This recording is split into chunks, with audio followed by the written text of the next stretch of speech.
I found out my older sister was my biological mother, and she's forcing me to keep it secret for her new marriage. I still remember the day my older sister, Celia, came home from the hospital with our parents, smiling timidly at the baby in her arms, me. I was too young to recall the details, of course, but everyone in the family used to talk about that day with gentle nostalgia. The story went, Celia was 17. She was so excited to help mom take care of her new baby sister. She carried you everywhere. There are old photos of teenage Celia cradling me as though I were her personal doll, beaming with the sort of pride older siblings might have for a newborn. Over time, I got used to hearing people comment that we looked a lot alike, that Celia had a maternal glow whenever she was around me. No one thought anything of it, nor did I, because older siblings can indeed be that doting, especially with a big age gap. But there was always a quiet tension hovering around our family. I couldn't quite put a finger on it as a child. I just knew that sometimes, when my parents and Celia were in the same room, there'd be these sharp glances or abrupt changes of subject if I walked in. My dad, in particular, seemed stiff whenever Celia and I got close. Mom would sometimes hush him, as though telling him not to say whatever was on his mind. I grew up chalking it up to typical family drama. Maybe Celia was rebellious as a teen, maybe she had conflicts with dad. She did move out earlier than most. At 18, she left for a college in another state, leaving me behind in a house that suddenly felt emptier. My parents, both working blue-collar jobs, never had a lot of spare time to raise me. So in my earliest years, Celia was effectively the main caretaker. Once she left, her absence felt huge. But life marched on, and I adjusted. I was 10 when Celia moved out, so the next several years I only saw her during holidays. She'd come back, bearing gifts, hugging me with genuine affection, and ask about school or my friends. She was always sweet to me, never condescending, never aloof. I viewed her as the cool older sister who'd escaped our small hometown for bigger adventures. I idolized her, in a way, and she seemed flattered by that hero worship. She'd dote on me, giving me hand-me-down clothes that felt glamorous compared to my usual Walmart attire, or slipping me $20 just for fun. She teased me about silly things, introduced me to new music, and gave me advice on crushes when I was a preteen. She was more motherly than our own mom in some respects, but I assumed that was just her personality, nurturing, confident, always ready to guide me. Then when I was about 14, something happened that I later realized was a clue. I'd been rummaging in the attic for an old yearbook, bored on a summer afternoon, when I came across a small box labeled simply with Celia's name. Curious, I opened it and found a bunch of baby items, tiny socks, a rattle, some photos. The photos depicted Celia pregnant, her belly visibly swollen. She stood beside our parents, who looked decidedly unhappy, as though forced to pose. In one photo, Celia was wearing a maternity dress, looking both scared and determined, maybe 7 or 8 months along. The date on the back indicated it was the year I was born. My heart pounded. Could Celia have been pregnant that year and had a baby? But then where was that baby? I tried to reason. Maybe it was a cousin's child and Celia was just posing, or maybe it was a strange angle in the photo. But her belly was unmistakably that of a pregnant teen. The more I flipped through them, the more certain I became. But there were only a handful of pictures, and each one had that same stiff posture from all three. Mom, Dad, Celia. It almost looked like a hush-hush situation, as though they were ashamed. And in none of these pictures was there any sign of a baby after birth. No newborn photos, no announcements, just Celia with a baby bump, then nothing. I took the box to my mom, anxious. She was in the kitchen prepping dinner. I asked, "Why do we have pictures of Celia pregnant? Is this real?" My mother's face went pale, then a flash of anger contorted her features. She snatched the box from me, saying I had no business snooping. I persisted, demanding an explanation. She refused to discuss it, yelling that I was too young to understand. I remember retreating to my room, tears of confusion blurring my vision. Over the next few days, the tension in the house soared. My father avoided eye contact with me. My mother sulked, shooting me warning glares whenever I approached, as though I'd dug up something forbidden. When Celia visited that Christmas, I tried to confront her about the box, but before I could say a word, she cornered me in the hallway and whispered fiercely, "Don't ask about that. You'll upset Mom and Dad. It's old news, let it be." There was a desperation in her eyes I'd never seen before. She stroked my hair as though trying to calm me, then changed the subject. I dropped it, too scared to push. After the holiday, life resumed. My parents never spoke of it again, and Celia never brought it up. The lingering suspicion gnawed at me. Something about those photos wouldn't let me go. The older I got, the more I replayed the facts. Celia had gotten pregnant at 17, around the time I was born. Where was that baby? If that baby had been put up for adoption, wouldn't there be some record, some mention in the family gossip? Yet I heard nothing. And why had my parents hidden every trace of it in an attic box? I started to wonder the unthinkable. Could I be that baby? I dismissed it for a while. It felt too bizarre, too soap opera, but I couldn't ignore the timeline or how Celia and I looked so much alike. People had commented on that my whole life, and I was born during the precise year those photos were taken. At 16, I decided I needed actual proof. I scrounged around for my birth certificate, but only found a photocopy with my parents' names listed as father and mother. There was nothing suspicious there. But I kept remembering the tension, the fear in Celia's eyes when I confronted her. In a moment of desperation, I confided in my best friend, telling her the entire story. She said, "You should get a DNA test, something discreet."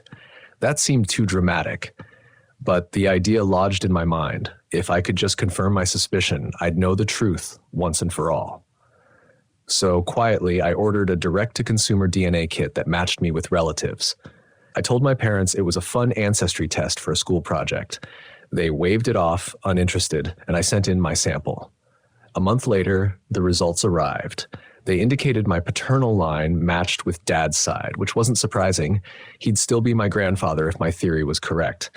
But it also showed that my mother wasn't my mother in a direct match sense. Rather, it identified Celia's DNA as a close match consistent with a parent-child relationship. The official site only said she was a close relative, but I recognized enough about how the system indicated the percentage of shared DNA. Celia was far beyond aunt or half-sister territory. She was my biological mother. My whole world spun. I locked myself in the bathroom and sobbed for hours, the heartbreak slicing me open. My mother was actually my grandmother. My father was my grandfather, and Celia, the sister I worshipped, was actually my mother. Memories flooded back.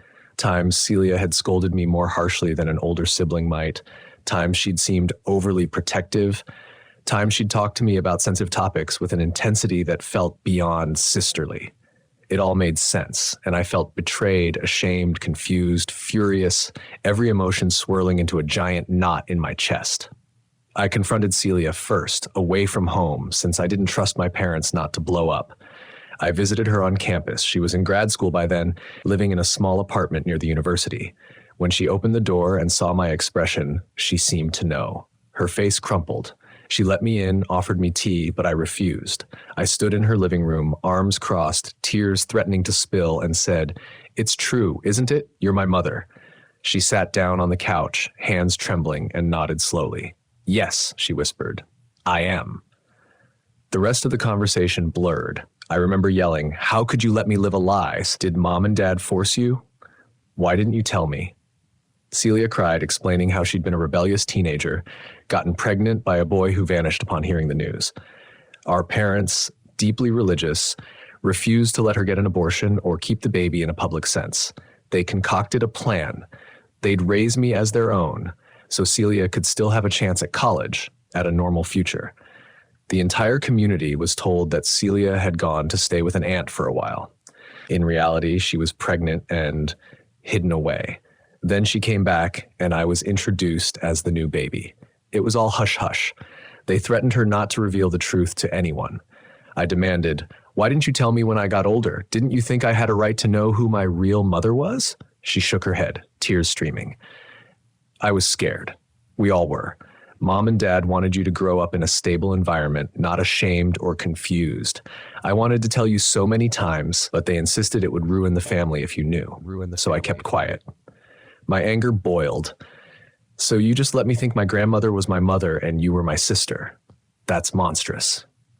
She reached for my hand, but I yanked it away. "Please understand," she sobbed. "I was 17 pregnant and terrified. Mom and Dad took over.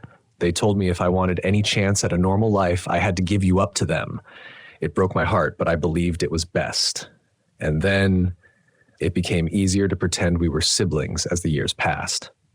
In that moment, I felt pity for her teenage self, but my anger overshadowed it. I told her I needed space, that I hated her secrecy, that I didn't know if I could forgive her. She cried harder, apologizing over and over. I left, slamming her door, my mind in chaos. When I got home, my parents were anxiously waiting. They must have guessed Celia spilled the truth, or that I'd found out somehow. They tried to talk to me, but I locked myself in my room and refused to emerge for dinner.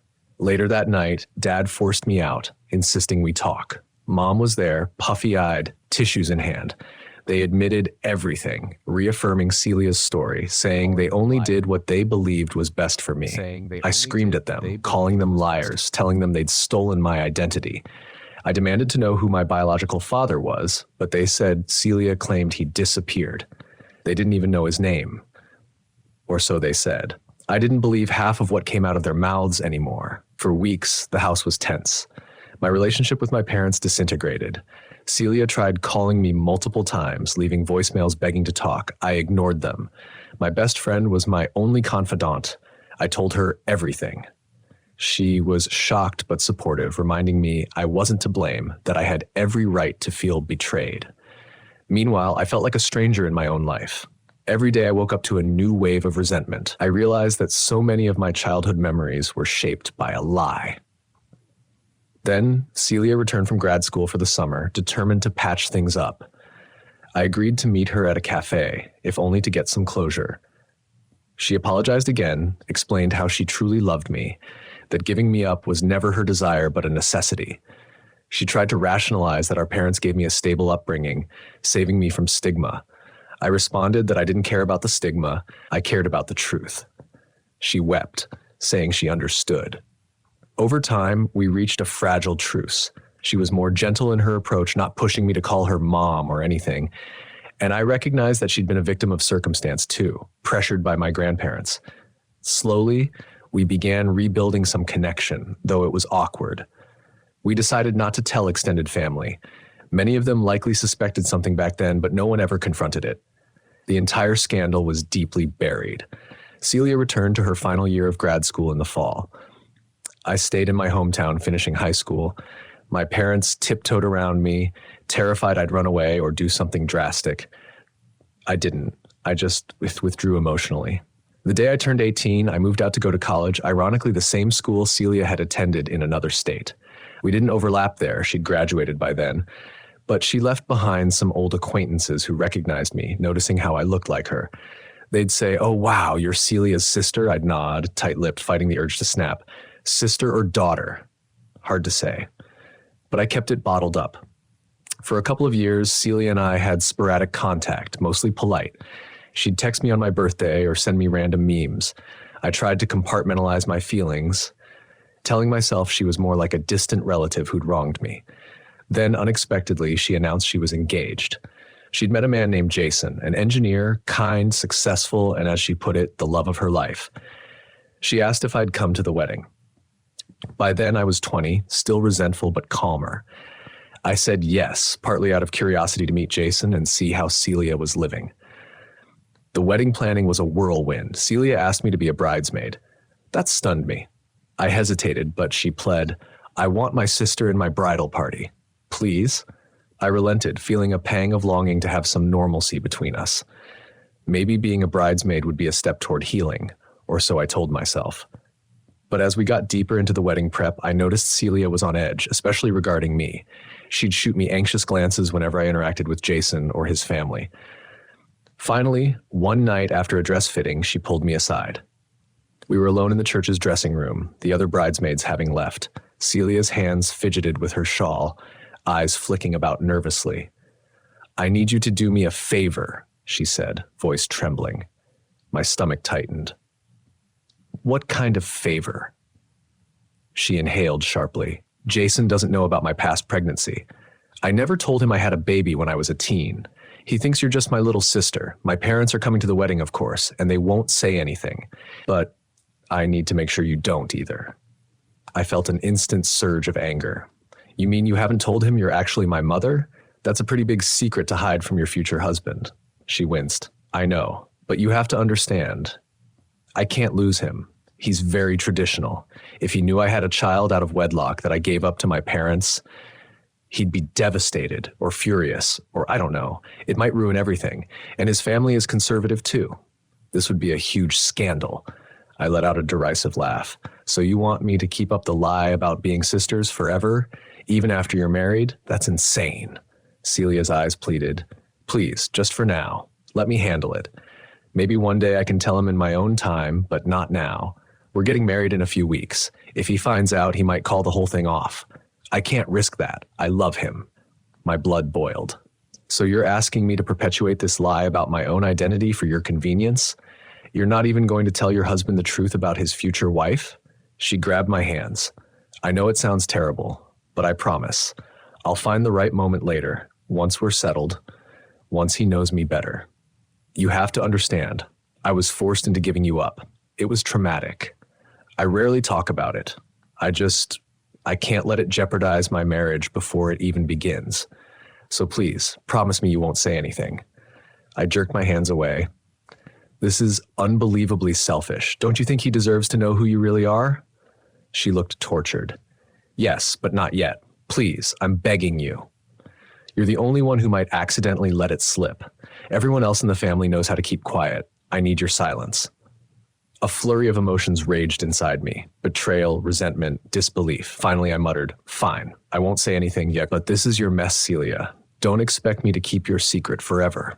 Then I stormed out, ignoring her calls after me. In the ensuing weeks, wedding preparations continued. I tried to maintain a veneer of politeness, but my resentment simmered just beneath the surface. Jason was polite whenever we spoke, seemingly thrilled to be marrying Celia. He asked me questions about my college major, my interests as a future brother-in-law might. I felt guilty lying by omission. If he ever asked about our family history, I'd pivot or give vague answers. I was complicit in the deception, and it ate at me. The wedding day arrived. I stood among the bridesmaids, wearing a pastel gown, forcing a smile for the cameras. Celia looked radiant in her wedding dress, eyes shining with love for Jason. The ceremony was beautiful, but all I could think was how he had no idea that his bride had a 21-year-old daughter standing right there disguised as her sister. During the vows, when he promised to share everything with her, I felt a knot in my stomach. I could see her trembling as she repeated her vows, probably feeling the weight of her secret pressing in. At the reception, I tried to avoid Celia, focusing on small talk with Jason's relatives, but they'd ask about our childhood memories. What was Celia like as a big sister? Did I remember her going to prom? I dodged, answering vaguely. Meanwhile, Celia eyed me from across the hall, making sure I didn't slip. It was suffocating. I left early, faking a headache. Dad saw me off, wearing a forced smile. Mom was nowhere to be found. She'd probably locked herself in the bathroom, crying from guilt. Our entire family dynamic was so dysfunctional. After the wedding, Celia and Jason left for a honeymoon. My parents breathed a sigh of relief that no scandal had erupted. I felt hollow, drained from the emotional toll of playing along. Once Celia returned, she called to thank me for being so discreet. The words left a bitter taste in my mouth. She asked me to come visit their new house, a cozy suburban property they'd bought. I wasn't sure I could handle the charade, but she insisted, wanting to show me her new life. So I went. The house was charming, with a white picket fence, neatly trimmed lawn. Jason greeted me warmly, calling me sis, offering me a tour. Celia gave me a glass of iced tea. The conversation was pleasant enough, newlywed talk, jokes about decorating, how they planned to adopt a puppy. But internally, I was seething. We moved to the living room, and Jason showed me a framed collage of pictures from the wedding. I saw my face, smiling next to Celia, and felt a pang of sorrow. Jason had no clue that the smiling sister in the photo was actually Celia's daughter. Celia noticed my grim expression, quickly changed the subject. We're thinking about visiting Mom and Dad next month, she said, glancing at me. I forced a nod. Jason frowned slightly. Is everything okay? You seem a bit quiet, he asked me. Celia stiffened, waiting for my response. I faked a smile. I'm just tired from the drive, that's all. Sorry if I'm not super chatty. He seemed satisfied, turning back to Celia, talking about yard maintenance. I excused myself to the bathroom, needing to breathe. Staring at my reflection in their tidy guest bathroom, I felt a surge of anger. This wasn't fair. I had to hide my truth, pretend I was a mere sibling, while Celia got to play the perfect newlywed. She was forging a new life built on deception. Part of me wanted to march out there and blurt, "Hey, guess what, Jason? You married a woman who's actually my biological mother." But I couldn't. I'd promised her, and I still pitied her teenage self. As time passed, the secret weighed on me. Celia and Jason seemed happy, posting pictures on social media of weekend getaways, new recipes they tried, updates on the puppy they eventually adopted. I felt guilty whenever I commented, "Congrats," or "So cute," under their posts. My parents were relieved to see Celia finally settled, ignoring the huge moral compromise.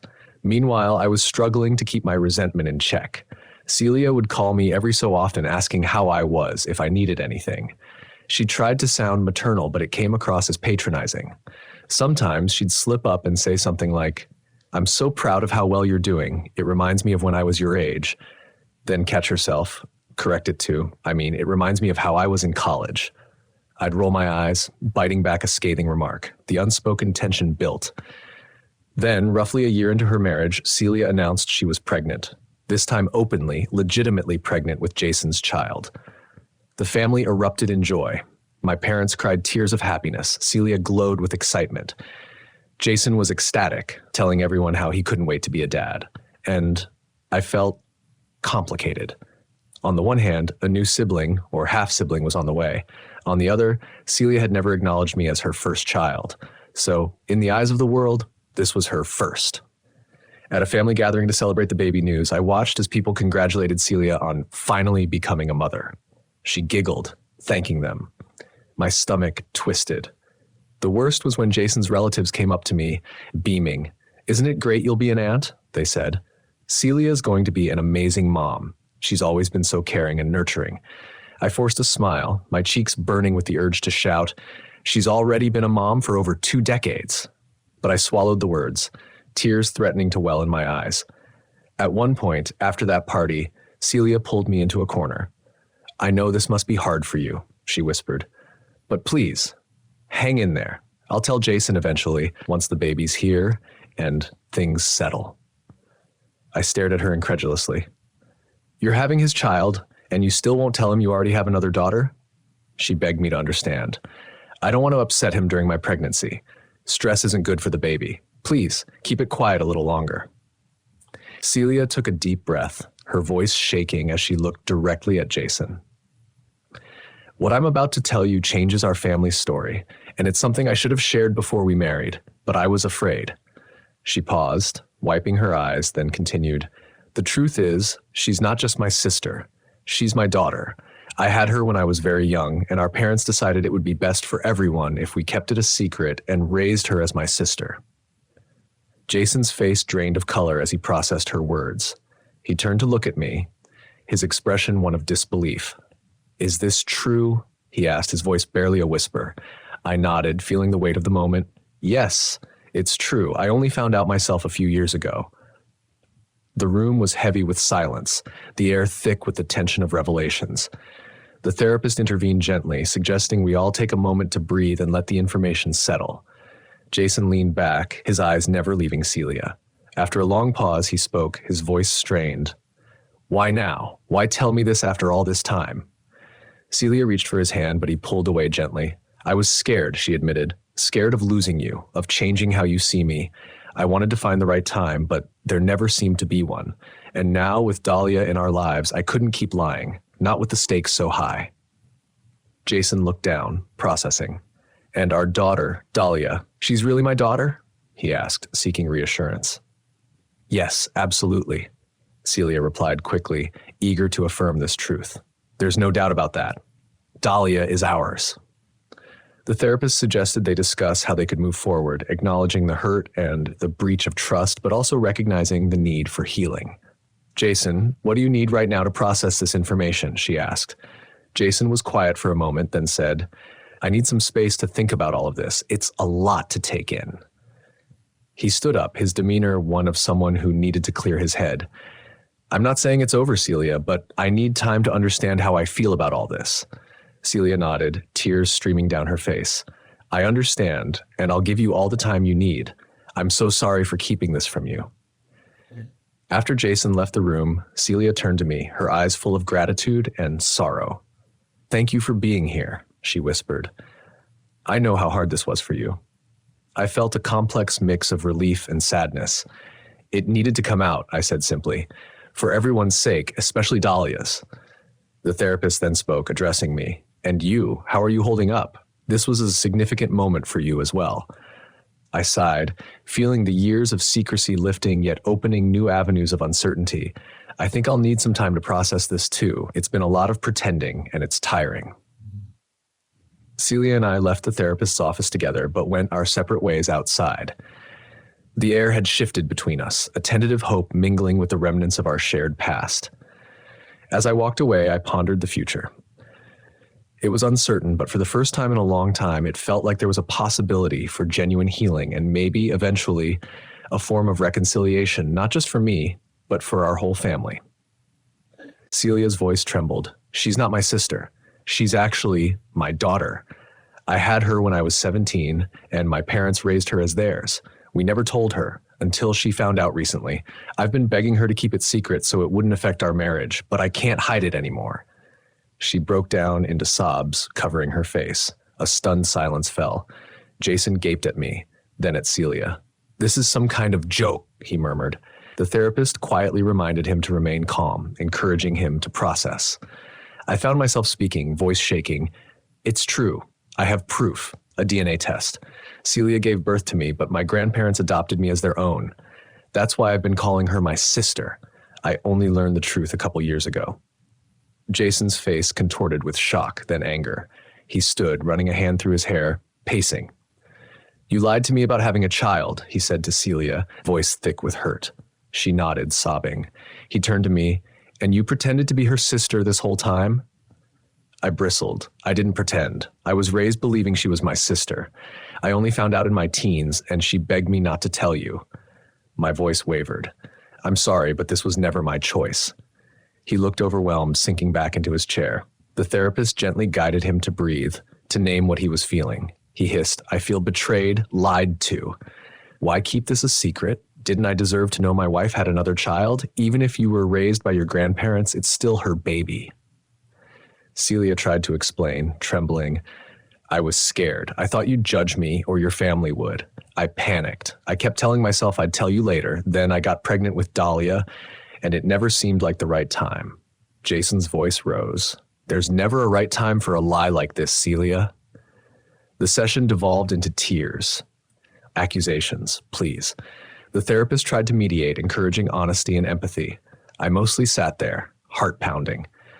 After about an hour, the therapist asked me to step out so she could focus on Jason and Celia's marriage issues. I slipped into the waiting room, feeling shaky, tears slipping down my cheeks. I texted a friend, explaining the meltdown in vague terms. Eventually, Celia came out, eyes red, face blotchy. Jason remained inside with the therapist a bit longer. She approached me, whispered, He's furious, but he's not leaving me yet. He wants time to think. I'm so sorry you had to be part of this. I shrugged, drained. At least it's out in the open now. She nodded miserably. Days passed with no word from Jason.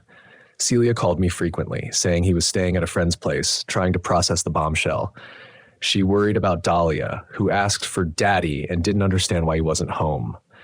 My parents wrung their hands, blaming themselves for forcing Celia into a teenage adoption scheme.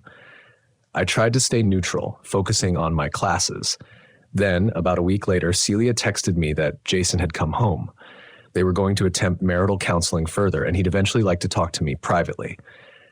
I braced myself. That conversation happened over coffee. Jason apologized for snapping at me in the therapy session. I told him no apology was necessary. I understood his shock. He asked me about my childhood, how I discovered the truth.